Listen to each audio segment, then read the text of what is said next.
Carry on, my Pritchard son. What you mean you tore your shoulder up? Pat yourself on the back too much. Don't you dare cry, pal. Ha ha. I'm John Recton with my review of WWE Raw from Wichita, Kansas. Woo, boy, this was certainly a show. We're a few weeks away from the next premium live event, WWE Money in the Bank. Remember when that match concept mattered? Remember when the pay-per-view concept mattered? Yeah, it's been years. Let me know your thoughts on this show in the comments, please. There was one particularly banger match, as the kids say these days. The rest of the show, I don't know, it was kind of here and there, and there was quite a bit of fillers, knock them down, roll them around, come on, defense work. Hopefully a streaming service puts Bring It On, the good one, on, on one platform, so I can actually retro-view that at one point, but nevertheless, first things first. Jeff Hardy, arrested. Again, it's a day that ends in Y, so of course Jeff Hardy got arrested. Look, I'm going to try to choose my words carefully here because I didn't really say much when, the whole situation happened, when he walked out through the crowd at that house show in WWE, offered him rehab, the test came back negative. Who knows what actually did or didn't happen? I wasn't there. But enough details have come out where he had way over the legal alcohol limit in his bloodstream. This is fucking goddamn ridiculous. Chance after chance after chance after chance after chance after chance for this guy that has been given multiple chances in WWE, in Impact, and he's gotten a fresh coat of paint, so to speak, in AEW. A fresh coat of paint that has basically hidden the fact that he really is just breaking apart at the goddamn seams. I hope he does get help. He has a wife. He has children. But he's had so many goddamn chances. Send him away. Don't fucking do anything with him. Offer him support if you want. Like, as far as the company, I mean. He does not need to be doing this shit anymore. He's a liability. Get an Uber. Get a Lyft. Get somebody to goddamn take you somewhere. Anyway, off my goddamn soapbox. May talk about that more on the AEW Dynamite review. This is about Raw. So yeah, as I said, there was one particular banger match, and that was about it. So we have one Miz TV. And the guest is Heyman. Boy, they were just really trying to stretch for time at this point. Oh, this was the opening segment. That was a really good sign. Look, Miz is a good talker. He's definitely not a good wrestler, but he's a good talker. And Heyman is a great cunning linguist. Have fun on seeing that. You're welcome. It's like watching a bulldog try to lick peanut butter off of something. So anyway, about Money in the Bank. I'm over this. That's basically what I said. Miz talking about becoming a 2-time Money in the Bank winner. When he won the briefcase from Otis. Remember when they gave the briefcase to Otis and it was really fucking stupid? Yeah. We know how Money in the Bank works. At least anybody with a semi-attached brain stem would know. So that pretty much rules out anybody in Kansas. I kid. There are plenty of people in Kansas that are cool. All 5 people that actually live there. Because I assume that everybody else came from surrounding states. Because there's a lot of nothing in Kansas, or so I've heard. So here's Riddle. And Riddle says that Roman will have to kill me to stop me. I'll kill you. You're going to have to. Hoorah. Because he's going to face Roman on SmackDown. And Heyman says if you win, you do become the undisputed heavyweight champion. But if you lose, you can't challenge for the undisputed title while Roman reigns as champion. Telegraphing that Roman is going to lose the title at some point. Telegraphing they will try to give Riddle the singles championship. Split the titles. They should have not done one singular champion, especially if that singular champion was going to take time off. Deserved or not, and I'm not saying that Roman doesn't deserve it, they shot themselves in the foot. Then Cody tore his goddamn pec. And all this shit happened. And now they have nobody. Don't give it to Riddle, for the love of God. Keep it on Roman at least until SummerSlam. Granted, that seems like it's about 8 years away. It's actually only, I think, 7 weeks. But God, that's going to take forever. So there we go. Here are the Usos. And then the Prophets. And then Montez Ford took on Jimmy Uso. In a match that certainly happened. It was the same as it ever was. It's not that the work wasn't good. I've just seen these guys compete multiple times in tag matches and 6-mans and whatever. It got to the point where it just blended together. There was an Ooze pole spot. Fitting that Jimmy Uso would feel like, he just got stopped dead in his tracks. Speaking of somebody that needs to use a Lyft or an Uber. And Jimmy wins with a roll-up off of a splash. Okay. That was about the first 30 minutes of the program right there. Recaps of Cody and Rollins. NXT 2.0 plug with Apollo. And I like Apollo, but I don't think that Apollo is going to be a big boost in ratings. I think that he will gain attention as far as being able to actually have matches. Not even just banger matches, just as long as he can actually compete and do something. Maybe get something out of that goddamn show. Steve Patrick, who's all over the show, was interviewing Seth Rollins, and he talks about what what he's done, gripping his wooden shaft and everything and stroking that hammerhead until the hammerhead went off and lost my train of thought. Talks about beating up Cody, wanting to win Money in the Bank, how he's going to go through AJ Styles, and AJ attacks him, and with some of the worst camera cuts. I think the camera literally was drunk. And he said, that's for Cody. Oh boy, AJ standing up for the rights of every man. Standing up for a man that ended racism. Man, this is going to be AJ Styles' favorite month, Pride Month. The Pride Month community. So anyway, Dana makes her entrance. Becky looks pissed. I don't blame her. It's nothing against Dana Brooke. The 24/7 stuff's just total ass. Becky mauls her and says, I've got a lot of anger and I've got a lot of rage right now. And she just continues to beat the shit out of Dana. And here's Asuka, and they instantly go to fisting, which I never get bored of watching Asuka and Becky fist each other. Lost my train of thought again. Then Alexa shows up. The show is badly formatted, is what I wrote down. Money in the Bank 2018 recaps. You know who won Money in the Bank for the women? Alexa Bliss. You know who shouldn't win Money in the Bank in 2022? Alexa Bliss. You know who's probably going to win Money in the Bank in 2022? Probably Alexa Bliss. And thus will basically begin the downfall of the women's division on Raw.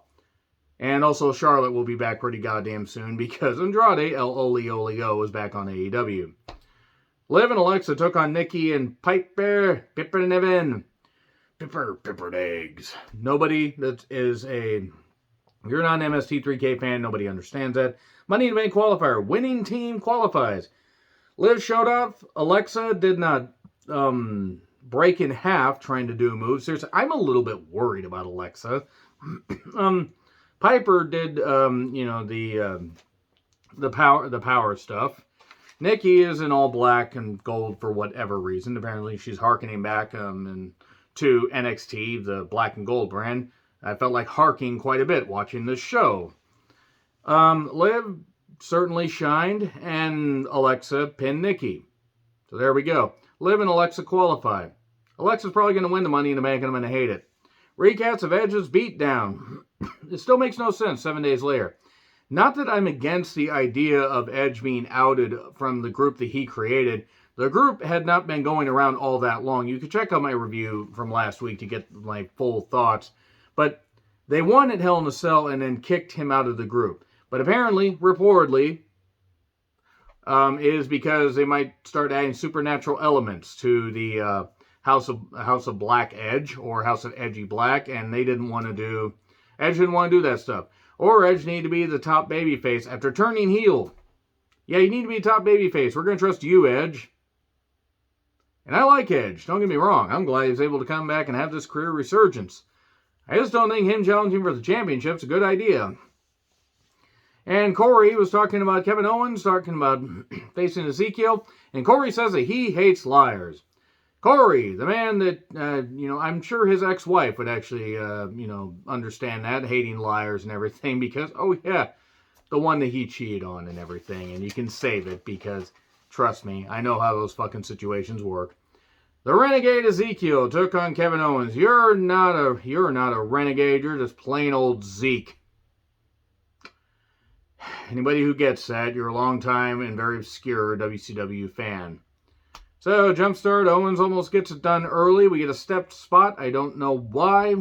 Hurl yourself stupidly at the post. Good tactic. But the Renegade Ezekiel manages to win by countout because Owens is yelling at the announcers. This is a stupid story. Remember when Kevin Owens was in the main event of WrestleMania? The most stupendous WrestleMania in history? And I'm not saying that he could keep that. He was obviously going to have to go back to mid-card stuff, but this is the best they have for him? They're paying him how much money? Whatever. So, Ezekiel, by the way, the Ultimate Ezekiel, the Renegade Ezekiel, says that Elias will be here next week to do a concert. Expect him to create the Cactus Jack, the Mankind, and the Dude Love thing on, I believe it was the September 22nd, 1997 edition of Raw. Cactus Jack, he's back. Yes, Kevin Dunn. The Madison Square Garden crowd knew who the fuck Cactus Jack was, you stupid Bucky Beavertooth motherfucker. You know, all these camera cuts and everything, I just kind of hope he turns his head backwards like an owl, except an owl can do that. And then we won't have to fucking look at Kevin Dunn anymore. We can just mock the fact that he's no longer here when he should have never been born in the first place. Fuck Kevin Dunn's parents. They should be in jail for producing such a monstrosity to the human race. So Cedric then got beat up by MVP, and Edward James Olmos stood there, and that was about it. So in the year of our Lord and Savior Okada, they are having matches like this. Not nothing against MVP. He's trying desperately to get something out of Edward James Olmos, and it's not good. Seth Franklin Rollins, if you get it, you get it. God, I appreciate him embracing the meme and the mistakes. Taking on AJ Styles. And then Money in the Bank qualifier match. I'm not going to get into too many details. I'm going to say this is a really goddamn good match. It's almost pay-per-view worthy, even with the roll-up finish. Good shit. Very good shit. Check this shit out. The crowd actually came alive. They didn't have to dub shit in. Granted, it's Kansas. They don't really have anything to root for there because the Jayhawks, at least football team, I think did well for one season. And the basketball team, I don't remember if they won a championship any time recently. Nevertheless, Seth Franklin Rollins gets the victory. Good stuff, though. I mean, very good match. Highlight of the goddamn month, I'll say. Even though we're only a few days into the month. Miz joins commentary for Riddle versus Champa. Champa just randomly appearing and then randomly getting beaten and then go off and do whatever the fuck your Blue Lives Matter ass does. So yeah, Riddle won with an RKO. I expect Miz to interfere in the Undisputed Championship match on SmackDown, and then they're going to have Miz and Riddle feud. Probably into SummerSlam. I almost said WrestleMania. I wouldn't put it past WWE to have something go that long, but it'd have to be off and on. So yeah, it was what it was. Champa can work, but Champa also means nothing. No wonder Champa didn't want to go to the main goddamn roster. Look what the fuck they're doing with him. Nothing. Just boom, boom, boom. People say, oh, he's wrestling on main event. Oh, cool. So like 10 fucking people are watching that goddamn thing. Look, I know that WWE has syndicated programming and AEW has their YouTube shows, and I understand New Japan has their road shows. Everybody has a whole bunch of wrestling shows going on, a whole bunch of streaming services, all the stuff going up in the air and coming down to earth like the goddamn ratings the last number of years as viewing habits have changed. I'm just saying that there are certain shows that don't fucking matter. NXT 2.0 barely has a pulse some weeks, so why the fuck is main event still a thing? Steve Patrick then interviews Bianca. Steve Patrick is all over this goddamn show. Too much Steve. Almost as much Steve as Project Gemini. Nobody gets that because nobody has seen Project Gemini. It's hilarious, but it's bad. So, about her feud with Rhea. And mentions a little bit, and then suddenly we hear a voice. Rhea, over here. Yeah, over here. On the giant Titantron screen. Yes, Rhea. I didn't see the giant screen right in front of me. God, they made Rhea seem like an idiot here. And they made Bianca seem like a bigger idiot. Where? Oh, the giant screen that's always there. The fuck. Judgment Day concept is done. Just done. Even though they look like stars. Balor's been beaten in the powder.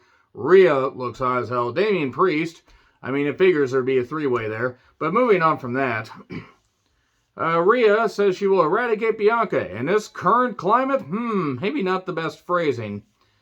And Sarah in all green, my goodness. She also blended in with one of the walls back there. But I like Sarah Schreiber. Theory talks about the pose down, but they wouldn't possibly close with the pose down. Oh, we have like 30 minutes left. They're totally closing with the fucking pose down.